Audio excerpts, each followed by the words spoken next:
Good evening. I'm still reporting on Trump's muscular diplomacy. Since the explosion of Little Kim's prototype ICBM about 54 hours ago, I got an email from a supporter who is a government weapons scientist. He prefers to remain anonymous, but I know his name and where he is employed, and that alone is sufficient for me to believe him. Let's call him Tim. Tim says that in 2009 he was working with some U.S. Army researchers who were working on a highly classified directed energy weapons program. He made a suggestion. Instead of creating a super powerful laser using only one color of laser light, that they create a more versatile weapon using the three primary colors of light, blue, green, and red. That way the laser could be automatically tuned to the exact color that is best absorbed by the target in milliseconds. The Army researchers were impressed and suggested that Tim publish a paper on his idea. He declined because he felt he couldn't get cleared for such a project. But Tim now believes that was the genesis of a new type of laser that is now being tested by the Navy, Army, and Air Force. All three services now have color laser kill systems, according to the researcher. If they completely refuse to, I think, unfortunately, the only option that's going to be left is the military option. It's not the option I prefer personally. I don't think anyone wants that to happen off the bat. No. I think that we need to I don't know. This is just bad. This is just getting bad to worse every single day. So I don't know. Just pray for peace, I guess, is the only thing you can really do. Put it in God's hands. I mean, I don't know. I'm sort of at a loss for words here. If North Korea is not going to denuclearize, I'm afraid that we're left with no other options, at least the whole region. It's not just the U.S. either, you know. Anyway, those are my thoughts. What are yours? Comment below. Subscribe for updates. If you like what we're doing, give us a thumbs up and share this report on your social networks. For the Next News Network, I'm Gary Franchi. But I digress. That's not the big story. Is a story that basically has been covered over with the Susan Rice revelations and the Russian collusion story, and Nunez temporarily stepping down, and also the the chemical attack in Syria and military action likely going to happen in Syria. Then we have the Federal Reserve comes out and says we're going to shrink our balance sheet. So Gregory Mannarino calls me of TradersChoice.net and says, "Dude, you know what this means? Hit me." He says, this means they pumped it, and now they're going to dump it. He says they're public enemy number one. This worthless crap they had on their balance sheet for so long is now worth something, and now they're going to shrink their balance sheet. That's what the Fed announced. They're going to shrink their balance sheet while they still can. They're going to dump it out on the market. Mannarino says, this is going to raise interest rates on the long end of the curve. You mean like mortgages? Yep. And so he says, I'm telling you, this is a sure sign that the housing market has completely topped, and the Fed's coming out now and saying they're going to shrink their balance sheet of all these mortgage-backed securities. Let me make that. They bought all this junk from all these banks that was way underwater. Now they're going to sell this stuff, these mortgage-backed securities that are now actually worth something now at the moment, before they fall off a cliff again. The second issue is a far more serious issue for me and for we Americans. And that's my great concern, that we have gone into too many wars for too long and without any results. In this particular case under Trump, the reason I supported Trump and I wanted the generals in the various positions was exactly to do the opposite of what's happening now. I wanted those generals to stop our wars because they had understanding that we had no strategy and no tactic under the Obama administration, the Bush administration, and the Clinton administration. However, what I found is that our generals really went in reverse. They decided that they would put increased number of troops in Syria, in Libya, in Yemen, in Iraq, and as a result of that, they have failed this specific mission from my point of view and the point of view of other Vietnam veterans who feel that this is an impending disaster. Why?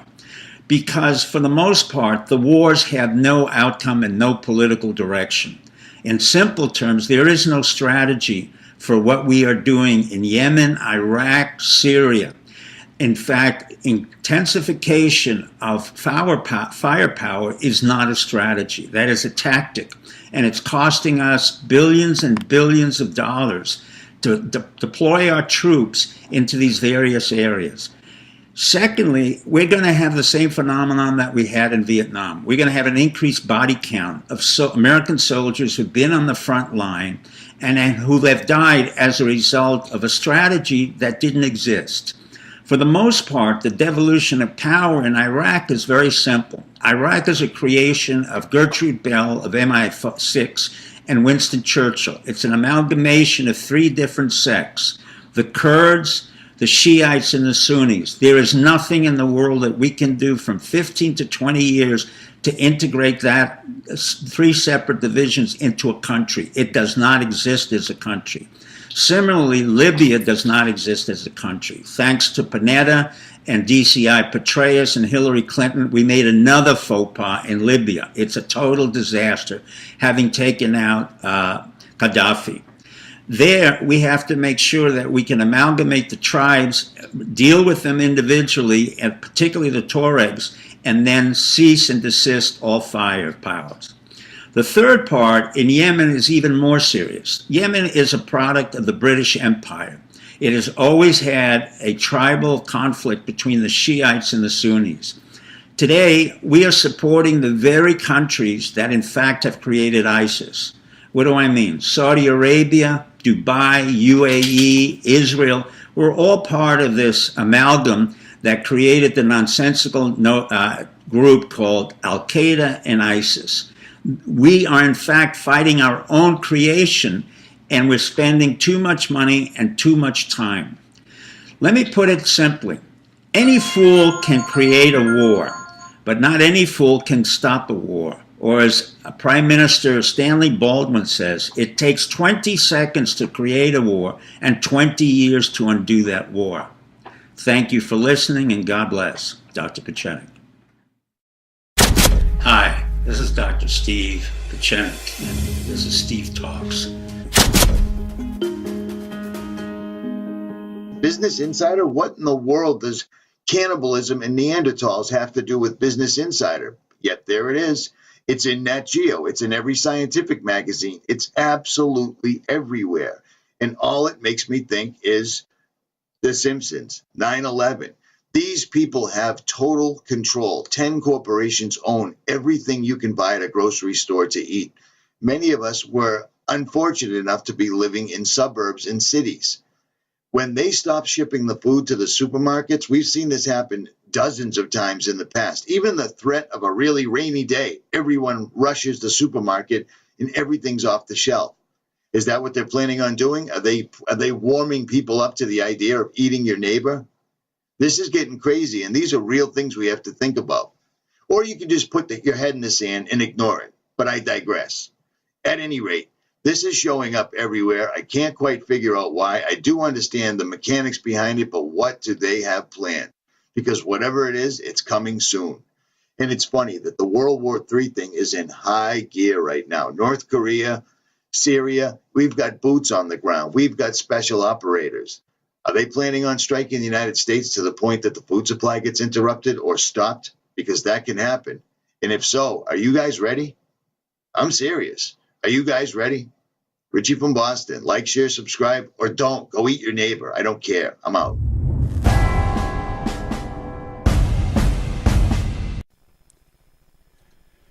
Hello, folks. This is David Zublick with the America Talks radio program with breaking news. On the eve of the confirmation of Neil Gorsuch to the United States Supreme Court, the circumstances surrounding the death of the man he is replacing on the bench remains a mystery. However, new information has come to light which has prompted a possible new investigation into the death of Justice Antonin Scalia. And we're learning that there is a possible connection to the Clintons, John Podesta, and Pizzagate. Here's what we know. The sudden and unexpected loss of the great Antonin Scalia was a blow to the American justice system that will be felt for years to come. A relatively young man, Justice Scalia was thought to be a conservative staple who who would hold his seat for at least another decade. That dream came to an abrupt end when he was discovered dead of natural causes during a hunting retreat. Scalia, who supposedly died of a heart attack while on this hunting trip, wasn't autopsied when he died because, at the time, either no foul play was suspected or it was ignored. But new evidence is coming to light that may change everything we know about how this great man died. Even though no autopsy was performed, on the request of his family, the coroner removed a pint of his blood, a vial of spinal fluid, and a syringe full of ocular fluid in case the family needed genetic material or wanted to have it tested. After it was revealed several months ago that the Obama administration covered up a suspicious intruder at the hunting resort where Scalia was staying, the family decided to have the material tested. After an independent laboratory found a chemical derivative from foxglove in Antonin Scalia's spinal and ocular fluid, an investigation began into an unknown man spotted on a single working security camera at the hunting resort where the Supreme Court justice was found dead. Foxglove is a deadly plant known to cause heart failure when ingested. This new revelation opened the way for a new round of investigation that should have happened to begin with. During the preliminary gathering of evidence, the hunting resort was found to be free from unidentified people with the exception of this one man who passed through a gate and wasn't seen again. He was wearing a camouflage hat and outfit, obviously disguised as a hunter. According to an anonymous source inside the Department of Justice, the investigation into this intruder was ordered to be carried out by Homeland Security and not the FBI, due to their obviously compromised director, James Comey, and that facial recognition has identified the man as John McMahon, a professional assassin who has been evading capture for 20 years and is wanted for questioning in over a dozen murders, including 2 that may link back to Hillary Clinton. The authorities across the country are being alerted to be on the lookout for him. The story is being kept quiet in the press, but details have arisen all across the Internet from sources inside the Department of Justice and Homeland Security. The FBI wasn't invited to participate in the investigation, but they have been asked to search for the suspect. Investigators are looking for clues or links to his whereabouts, but as of now, he's a ghost, an assassin for some nefarious organization with a lot of money and a lot of resources. Here is a photo of the suspect that was taken at a party in 2011. The hosts, prominent political supporters from Montana, ended up face down, drowned in their own swimming pool. If you see or recognize this man, don't try to approach him. He is considered a deadly weapon, even if he's not armed. Contact the authorities immediately. 10:40 a.m. Sunday, April 16th, 2017. UV reading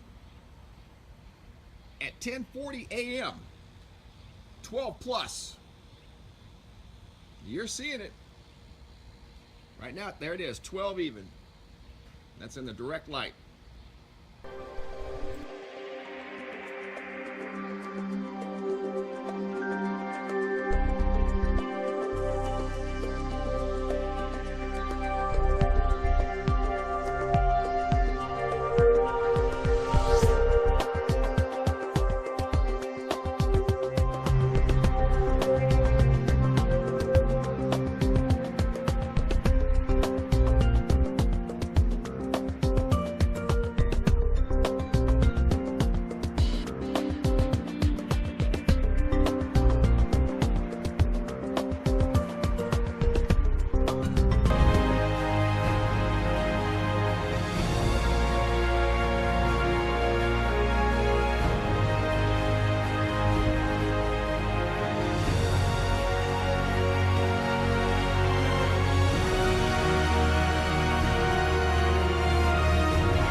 An unstoppable menace rising from rivers, inundating homes and isolating communities.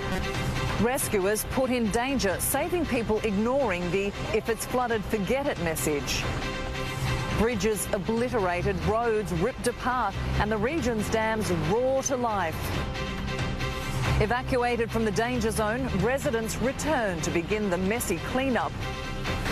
And a Yatala favourite, cut off from those in need of comfort food.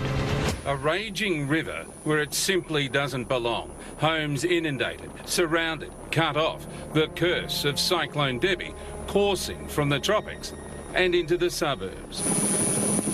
Driving still, a dice with danger. Use the tyres to get up! A family of 6 scrambling to safety, and there's more than one reason to stay dry. The water's crawling with snakes. You gotta stay on the roof! This is why they say cars and creeks don't mix. It was like a small tsunami. I had to get out of my car as quick as I could and jump on the roof. There's a lot of uncertainty, there's floodwaters, there's changed conditions. While you watch this, it's important to know this is just one of dozens of rescues. At one point, even the rescuers needed help. Oh, the boys are over. Their boat, no match for the fast-flowing water. Lost the 4 people on board. One person was underwater for quite some time and he surfaced beside the boat.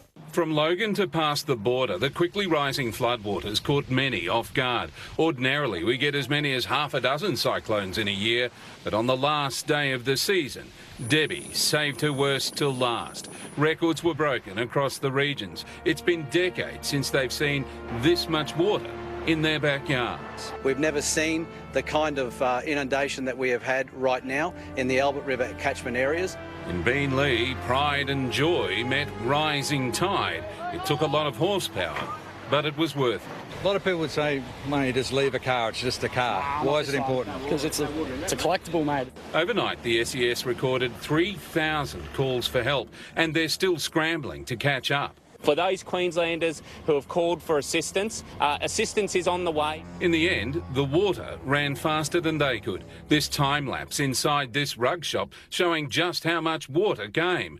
Kilometres of roads will need rebuilding, cut to shreds by raging rivers, bridges too, washed away. And this, the pie floater to end them all. The famous Yatala pie shop, still holding its head up high, despite the gathering gravy. 500 mils high inside the shop here, all the way through the bakery. A popular service centre became an island overnight. Industrial estates were isolated, others making the most of a bad situation. Suburban streets turned into lakes, animals too in the crossfire. Horses lassoed to safety, while stock took refuge on what little land wasn't submerged.